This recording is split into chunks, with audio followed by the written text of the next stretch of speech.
Our next guest is no stranger to cultivating change by having tough conversations and addressing the harsh realities surrounding race, identity, and belonging. His story takes us on a journey from boyhood to becoming a man, breaking racial barriers and defying stereotypes along the way.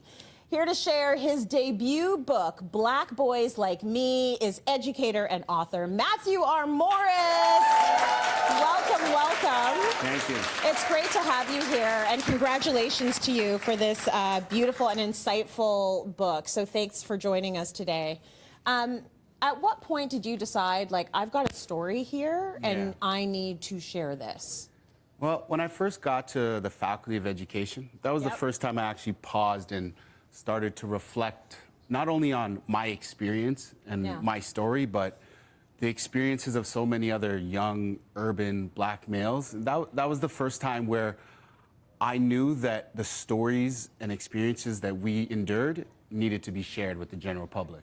Right, because your experiences might be a lot different than what people are thinking, right? You're going through certain things. So when discussing your journey as a new teacher, you actually mentioned the closer that the closer you got to feeling comfortable in your clothing, the farther you fell from being professional. Absolutely. Tell me about that dichotomy. Yeah, so, you know, I cling to hip hop. It's part of my culture, right? And shout out to Scarborough, Ontario, where I was born and raised. And for me, with the degrees that I began to earn and I embarked in this career in education, and the closer I got to feeling comfortable and dissolving that schism between the Mr. Morris from Monday to Friday and the Matthew Morris on Saturday and Sundays, the more comfortable I felt in wearing the clothes that was authentic to me.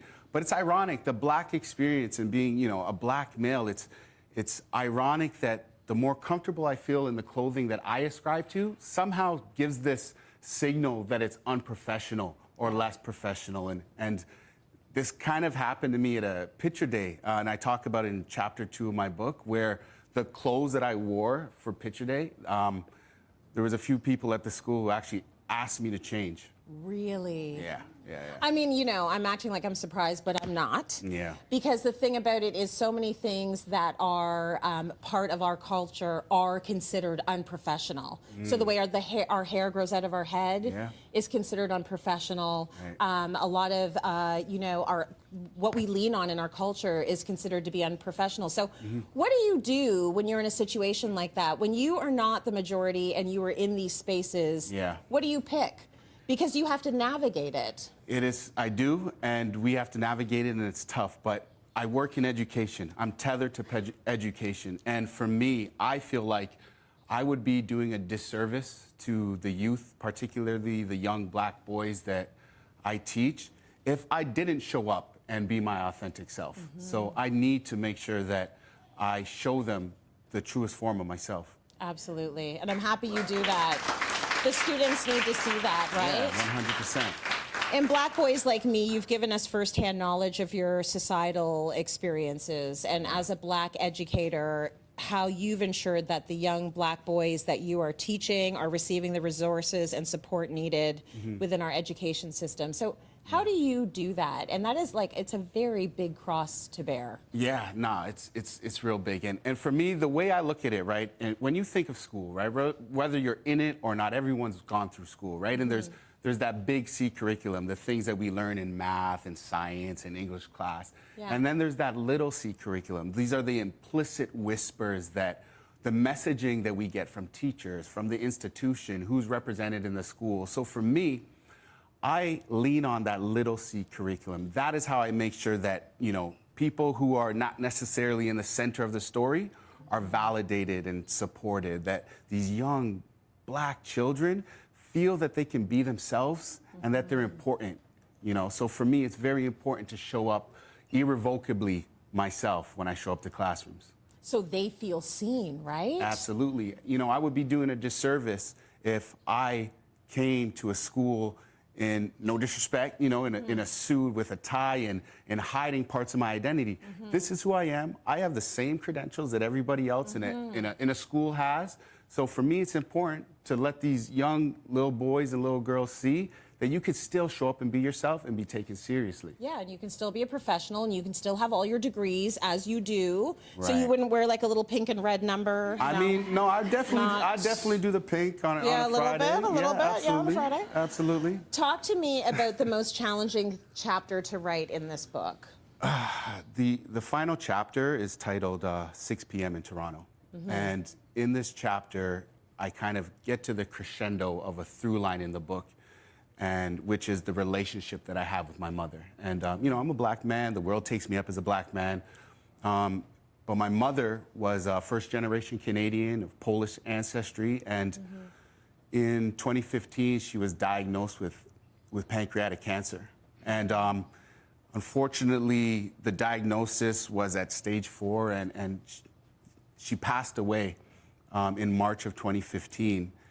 And for me, just writing that chapter was therapeutic in a sense, but it was definitely difficult for me to get through. And although it was difficult to get through, I did learn important things that I didn't know before writing it. And one of those things was the idea that when we talk about this work of equity and inclusion and belonging, you know, my mother never looked at me like the black boy. She saw me as Matthew, right? And when we want to do the work of equity, that love transcends all identity.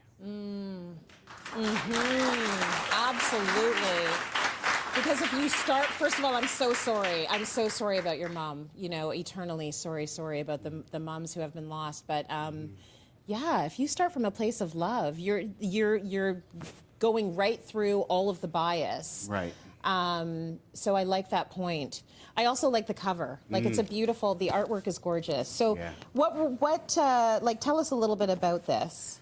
Because it's intentional. It's definitely intentional. You know, if you look at the cover, it's symbolic of a old school vinyl album cover, right? And I write the book with a hip hop sensibility, right? We're talking about these heavy topics like racism and race and black masculinity. And most of the times when we have these heavy conversations, they're written almost in an inaccessible form. And I want it to be as accessible as the music that we listen to, right?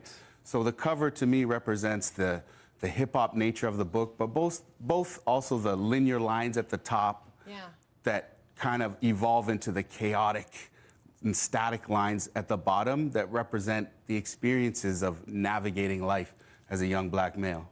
Well done. And next up, I heard that it's a PhD. Yeah. That's next on the list of things to smash, Matthew? Absolutely.